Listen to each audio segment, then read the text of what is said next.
আমরা এখন বাসে যাচ্ছি, বাসে আমাদের অনেক সময় দীর্ঘ সময় বসে থাকা আমাদের জন্য অনেক কষ্ট হয়। আর ওনারা গেছিলেন হাইটে, আমরা ওনাদের এই কষ্টটা অনুভব করার চেষ্টা করবো কিভাবে এত কষ্ট করে এই রাস্তায়। তখন তো পুরোটাই পাহাড় ছিল, পাহাড়, মরুভূমি, কোনো রাস্তা ছিল না, কোনো পানি ছিল না। এখন তো আমাদের হাতে পানিও আছে, রাস্তাও আছে, গাড়িও আছে, সবকিছুই আছে, এরপর আমাদের কষ্ট হয়।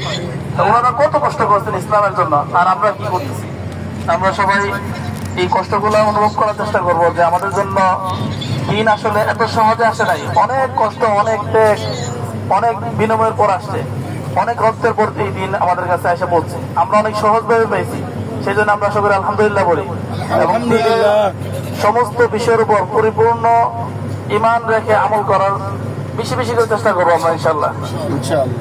এই আমলগুলা 5 ওয়াক্ত নামাজ, দাড়ি রাখা বা অন্যান্য যে সুন্নত গুলো আমরা যে অভ্যাস করছি এখন, এটার জন্য দেশে গিয়ে যেন আমাদের এই অভ্যাসটা বজায় থাকে।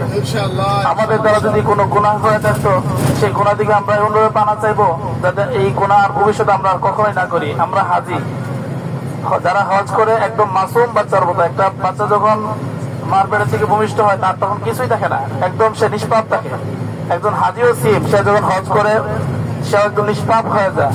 তো দুনিয়া থেকে যেন আমাদের এই নিষ্পাপটা যেন বজায় থাকে, আমাদের দ্বারা যেন আর কোনো গুনাহ, অন্যায়, জুলুম বা কারো হক মেরে খাওয়া এই ধরনের কোনো কাজ যেন না হয়। এমনকি আমাদের কথার দ্বারাও যেন কারো কোনো কষ্ট না হয়, এটাও আমরা খেয়াল করবো। সবসময় খেয়াল করবো যে আমি আল্লাহর ঘর থেকে আসছি, আমার দ্বারা যেন কারো কষ্ট না হয়, আমার দ্বারা যেন কারো ক্ষতি না হয়। প্রয়োজনে নিজে ক্ষতিগ্রস্ত হয়ে যাবো, তবে কাউকে ক্ষতি করার চেষ্টা করবো না ইনশাআল্লাহ।